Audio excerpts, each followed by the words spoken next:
Good evening, everybody. Let's welcome Asia's best chef, Gaggan.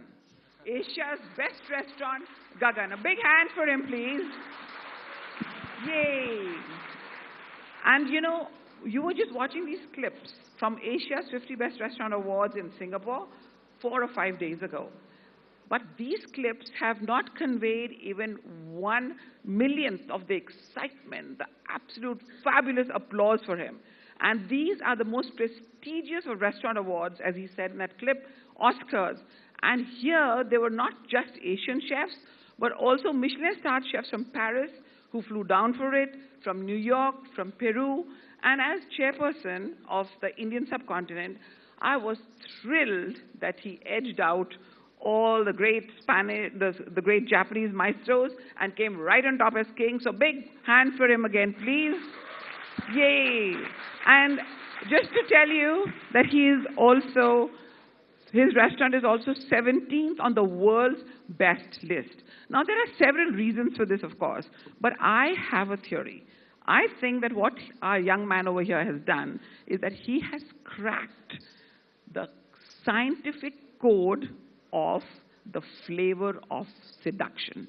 What he does is he takes the freshest of ingredients, he makes art and science copulate on his kitchen table, produces the most exciting and fabulous of flavors, and he just teases our mind and blows us away. And of course, like any pioneer, he's faced lots of criticism, lots of controversy about, whether these are cerebral shenanigans or what's going on. But I just have to tell you this before I hand over the mic to him, that he, every time, preserves the taste, the flavor, the authentic flavors of Indian cuisine. And therein lies his magic.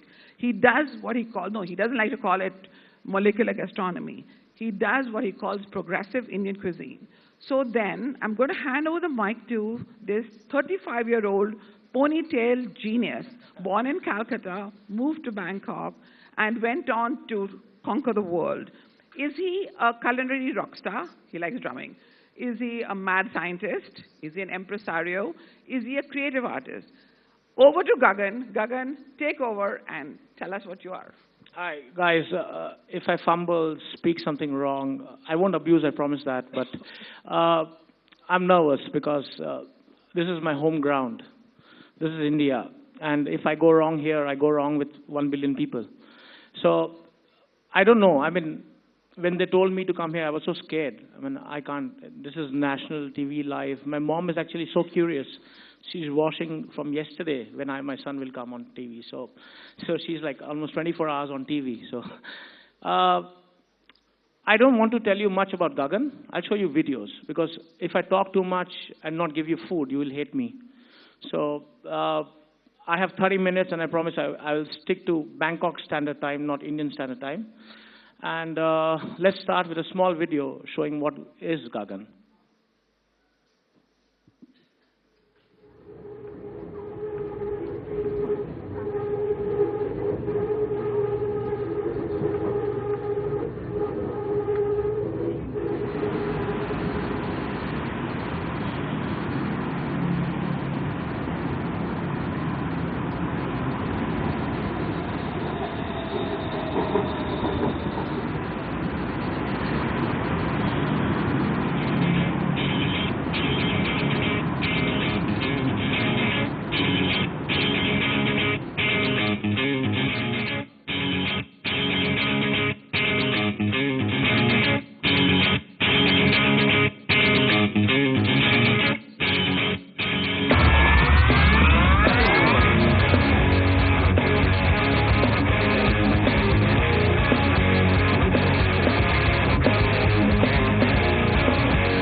This is a house where I can live my life.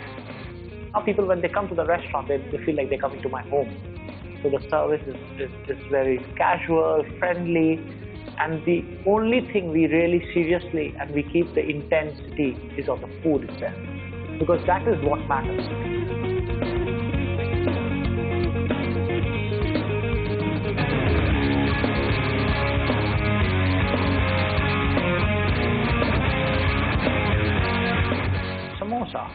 chicken tikka masala, tandoori chicken, big naan breads, lots of calories, lots of chutneys on the table, colors. None of these are available in our restaurant menu. That's why the restaurant is progressive, which has been defined by music, which has been defined by art, and it is yet to be defined with food in Indian cuisine.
Okay, guys, that was my restaurant. I mean, can we clap at the end and loudly?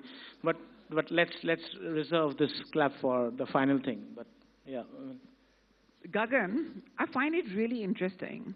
You opened your restaurant only in December 2010, all right? In Bangkok, within 2 months, you were in Time magazine, in the Wall Street Journal, in lots and lots of newspapers and magazines. The Time magazine actually called you the Captain Kirk of cuisine, right? And that you were a rebel. I have a dirty, bad feeling that you actually love being called a rebel. Am I right? Yeah, I mean, Rajdeep asked me what is progressive cuisine 10 minutes back, and I said, just wait for 10 minutes. And I'm very happy he's here listening to what I'm saying. So, being a rebel was something that I did from my school. So, I was not in a very famous school for studies. I was in St. Thomas's. I bunked school. I was caught cheating. My teachers had nightmares, and trust me, thank God, my chemistry teacher is already late. He's passed on. Like, if he saw me doing what I'm doing now, he would have passed again. So, I mean, this is when I started as a life as a chef, and this is such iconical because in this hotel was my first job. I was a management trainee with Taj, and I left it in about 1 hour's discussion that I couldn't work in a hotel. I was a rebel. I was not made to work in a box. The restaurant happened when I was in a group of 15 chefs, and I was the only brown skin there. So there were Japanese chefs, there were French, Italian, American, every nationality. And they said Indian food is about having curries at about midnight when they're drunk And I felt insulted. How could Asian cuisine that is so old and such a rich heritage and so diverse can be looked down upon? And that day, I decided to do Gaggan. When somebody gives me negative energy, I take it into positivity. I mean, if somebody wants me to do better, please criticize my talk. So I'll be better in next talk. So this is how it is. So, but obviously, you don't innovate only as a reaction to somebody's criticism, right? There's much more to your innovation than that. So let's just get inside his head, because and just wait and watch. Lots of exciting things are coming, as you can see over here. So tell us, what is it that leads you to innovate? What is it? See, I'll just show you. I can't show you. A meal at Gaggan is about 22 courses, and it's a 3-hour journey. Ends up by 5 hours, and we have about now 2 months of waiting list to enter my restaurant. So, 2 months. Indian restaurant with 2 months waiting list. I mean, that's how it is. But I'll show you some recipes and what it took to be what we are here today. So, can I see the slides? Yeah. I believe innovation is very important, and people have different gurus. My guru is Steve Jobs. Of course, chefs are there who help you to innovate or things like this. But Steve Jobs, why? Because he believes that innovation is always the leader. The leadership helps through innovation. And it distinguishes between the best and the second best. And that is why we choose this path of innovation. Our next picture is something that we all know. I mean, it's dhokla, correct? We all know. Is there anybody here who doesn't know dhokla? Anybody who doesn't know dhokla? Even my Thai chef, she also knows dhokla now. She landed yesterday, says, "Can I eat the original dhokla now, please?" Finally, so yeah. And you see the next slide. This is what it looks at Gaggan. So what we did. A lady who makes a dhokla, say about, I mean, is there anybody who can tell me a recipe of a dhokla? Because I don't know the original recipe, actually. I know my recipe. It's 6 hours of fermentation of batter, you steam it, so much of jhanjat. But what it took was 2 years, we made it into a cake. It becomes a cake in a microwave oven. It takes 30 seconds and is the fluffiest dhokla. And it's served with a coconut ice cream and chutney foam. And this is what I say. This is the dhokla that is my fetish. And this is my fantasy about the dish. And everybody loves it in my restaurant, irrespective of the nationality. It's fabulous. You actually get the fabulous melting textures and the flavor of dhokla. But now I'm going to stop you here, okay? Don't reveal anymore. Now, please watch carefully, listen carefully, because Gaggan is going to give us some clues. And you have to guess what these dishes a la Gaggan, or should we say Gagganam style are. Yeah, my dishes. But those who've eaten in my restaurant, I mean, they are a lot of us who I see here. So please don't tell what it is. I want those who have not eaten in my restaurant. Okay. So where's the first slide? That one. What is this? I'm confused. Yeah, this one. Guess this. Anybody guesses? Give the clues. Okay, the clues. Different names in different parts of India. Chatpata, explosive, obnoxious to non-Indian. Yay! No, there was somebody who actually ate in my restaurant, I think so. That's okay. No, okay, it's a chocolate pani puri. Okay. Chocolate golgappa. Yeah, okay, next slide, Great, please. awesome. Next slide. Clues for this one, Gaggan. Give us the clues. Okay, high tea dish. Jalebi. Any else? Any other guesses? It's savory. It's plump. Any high tea everywhere in India, different tastes, but the same definition. No, samosa. Yeah, Samosa. That's how it is. This is what I call as progressive cuisine. That's inspired by a bird nest. The vermicelli-looking thing is actually the potatoes, because samosa is supposed to be crispy. There's date chutney on it, fennel because soft, and then the egg is actually the liquid form of the samosa filling. It takes about 6 hours to make 45 pieces. That's why I can't make for 300 here. And each time the flavors ring true. It may look like this, but it rings true. Yeah. Okay, let's have the third slide. Can anybody guess this? Guess. The clues, Gaggan. Every Indian meal has to have this. Okay, that was an easy one, yeah. But that was, yeah, that's papad, there's tomato chutney, and again, anise leaves. So this is few dishes that we do. I mean, in our restaurant, your first 10 courses, we don't even serve a spoon or a fork with you. We want everyone to eat with their hand. That's our culture. And why our culture? Because sometimes you become too organic. You put salt with spoons, and then you get 1 tablespoon. I mean, this is how it is. But me, I learned how to put salt from my heart. And when we eat, can you eat an ice cream with a spoon in a cone? You would like to hold the cone, the texture. And that's why we make people eat with our hand in our restaurant for first 10 courses.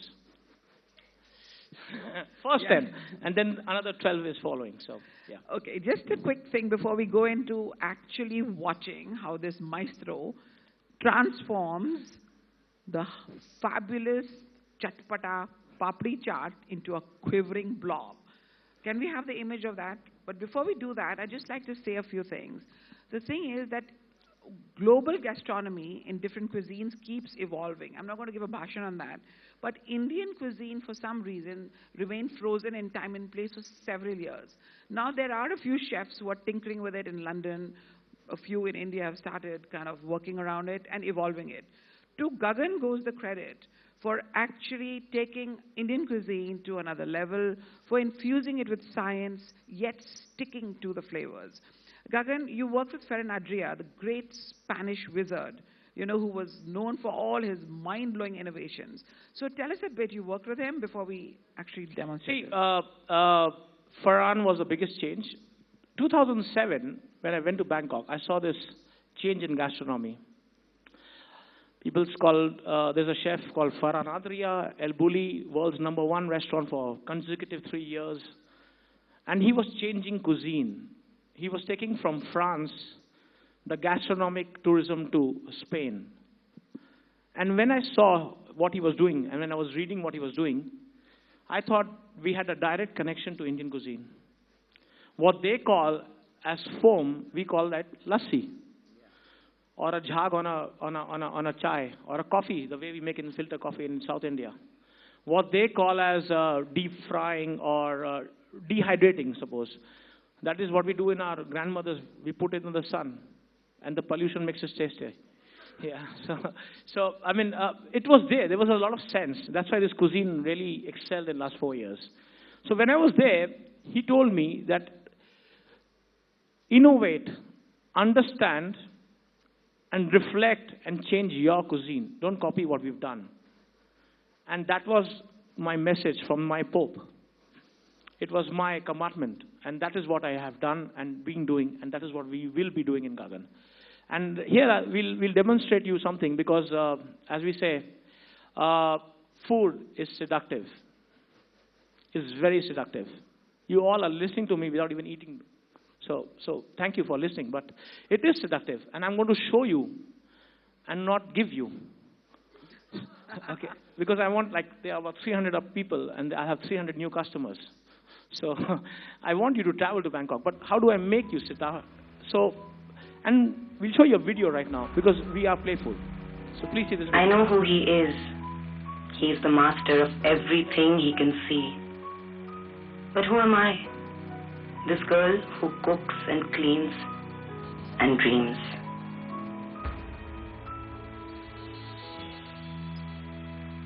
He can keep his money, his wealth, the land and the farm. I want none of those. All I want is him. But does he even know that I'm here? Does he see me watching? Look how he walks free. Look how he's unaware, unafraid. But why should he be afraid of me? What can I do? Poor little me. All I can do is think of new ways to bring him closer, to taste what he's never tasted before. So I take this beautiful plate and keep 6 pieces on it. Salted and crunchy papri. The potato is boiled. 1 soft slice on 1 papri. Some chopped onion. For they say onion is an aphrodisiac. Maybe it is. A dash of chutney, coriander, a bit of tamarind, some lemon juice, and some pomegranate pearls. I didn't know what I had created, but it worked like magic. Nobody knows what happened to them. India gained independence, and the princely state ceased to exist. But the crunchy snack she invented for her love was never forgotten. For 100 years now, it's been served and eaten across the streets of India. Whatever your age, whatever your religion, in India, everybody enjoys a bite of papri chaat. The thing is that our friend Gaggan is a Renaissance man. He not only creates miracles in the kitchen, but also he does videos, he thinks about what is actually, according to him, this was made by him, that the papri chaat originated because a woman wanted to seduce her man. So this is his interpretation. And the thing is, I've told him time and time again that his profession is like the oldest profession in the world, one to give pleasure. What do you say? Yeah, because we are from Bangkok. We believe in happy endings. Yeah, so... But I have to tell you this, that he has a Thai wife. So she told him, if you get crowned, this is just an aside, the best restaurant in Asia, I'll give you 30 days of massages with free happy endings. So, this is Mint. Her job is, when she came to my restaurant, she's Thai, and she's going to demonstrate something that I did when my restaurants were under the construction. We did it in my home. I set up a lab, and we reinvented Indian food. So this is dahi, exactly how you have a dahi as a papri chaat or dahi balla, the whole flavor. But what she's going to do is, she's going to put this is a liquid, it's called algin, for those who want to know it, the technicality of it. And can you mix one liquid to another liquid? And see what happens. It's supposed to mix, right? If you put coffee into milk, it mixes. If you put tea with milk or any liquid into liquid, it mixes. You put soda and roux afza, it mixes. But here, it's not mixing. Why? Because the calcium in the yogurt is reacting with this alginate bath. Now, alginate comes from seaweed. It's absolutely vegetarian. Nothing wrong. It's in every FMCG product that we eat. Alginates or... Let's not talk chemistry. I'm not good in it. So what we'd figured out was this was possible. And then what we did was we put yogurt into this. It forms a blob. Now these blobs that you see here, they're not mixing. They are becoming a part like a ravioli or an egg. And we put it kala namak, which is a chemical. Can you tell me what's the chemical in kala namak? Any science background? Sodium, no? Sulfur, egg. Sulfur is a sulfur salt. So people who don't know what kala namak is, they think this is wobbling like an egg, is actually a raw egg, but actually it's papri chaat when you put it in your mouth. And this has become the biggest, greatest hits. This was the first recipe we did in our restaurant. We just wash it. See, when you're washing also, it's not mixing. And then we just put in a spoon. And that's our papri chaat with my guinea pig here, Rashmi, would try. Okay, so Call me a guinea pig. yeah, so this is our papri chaat. This is something which we invented. And this is one of the recipes, one of the courses. And it's science.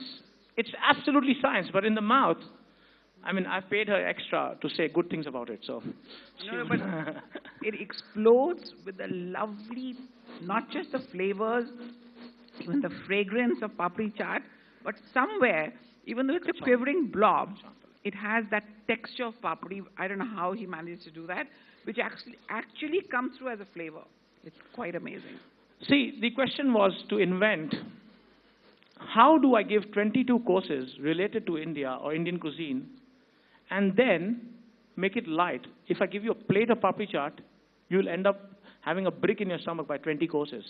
Forget 20, in 10 courses. So I wanted to give you the flavor of papri chaat, a flavor of India. This is the first course in our restaurant. And this will be in our restaurant for next 20 years. It won't die.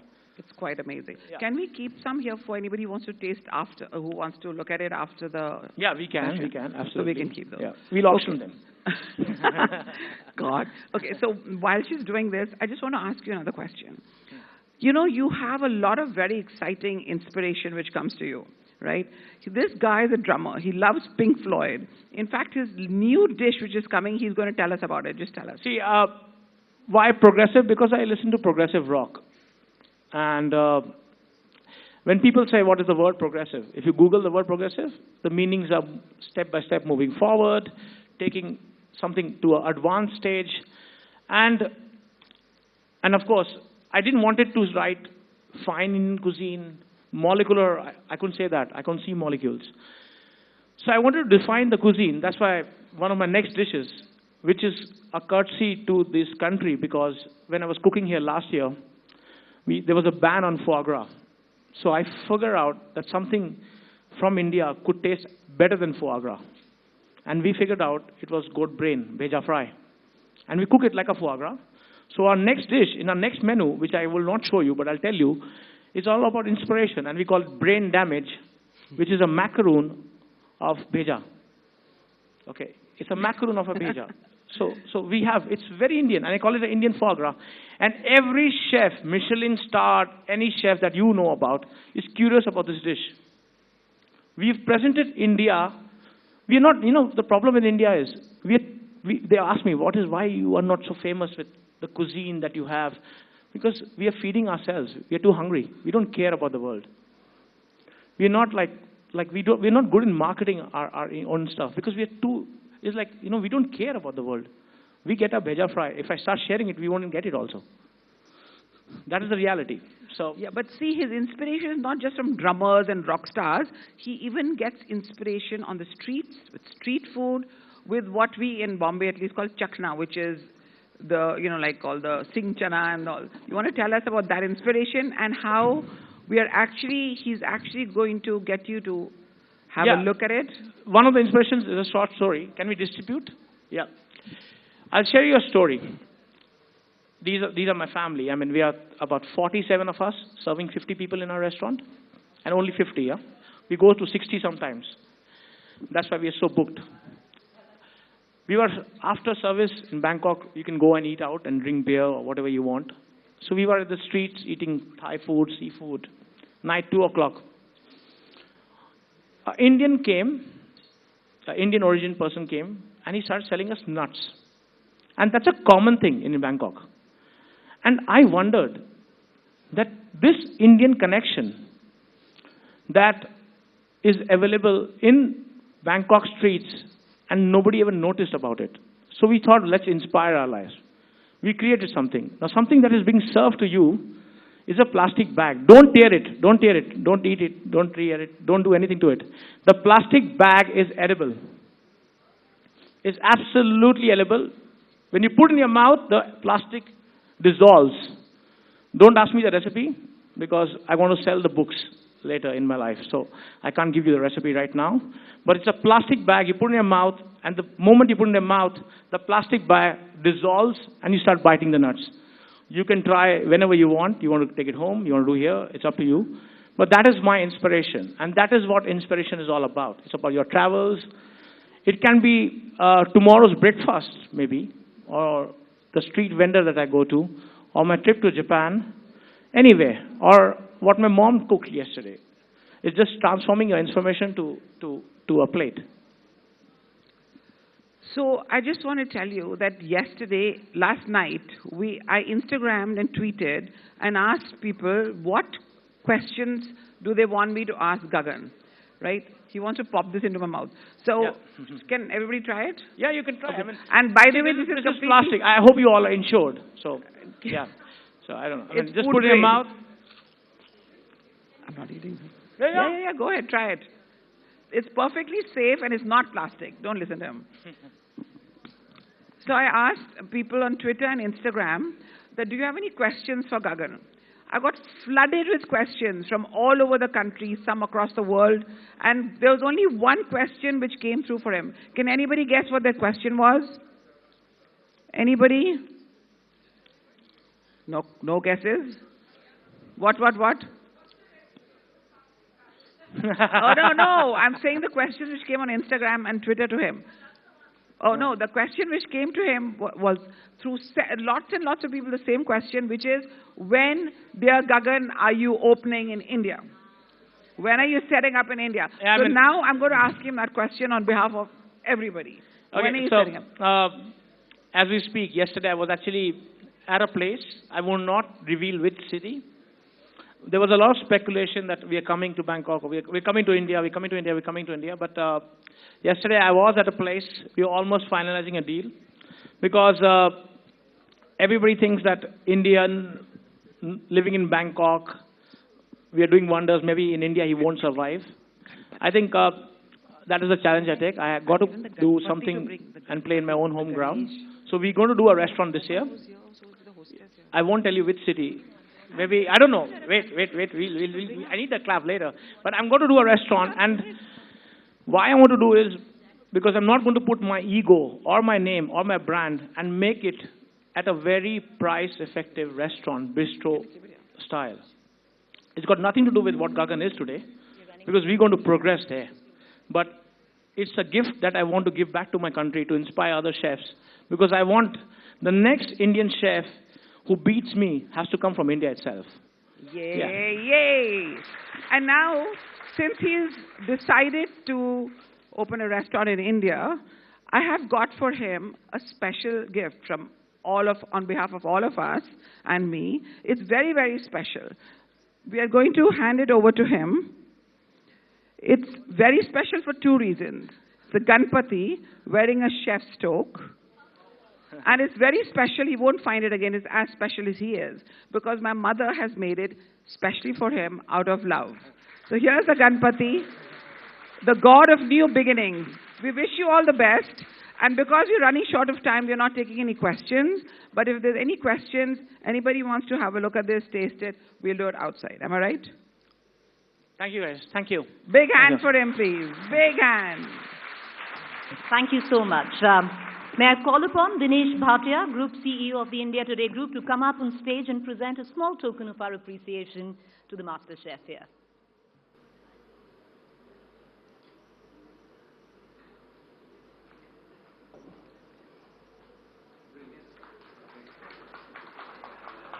Thank you, Gaggan. Thank you, Rashmi. Appreciate it. Thank you.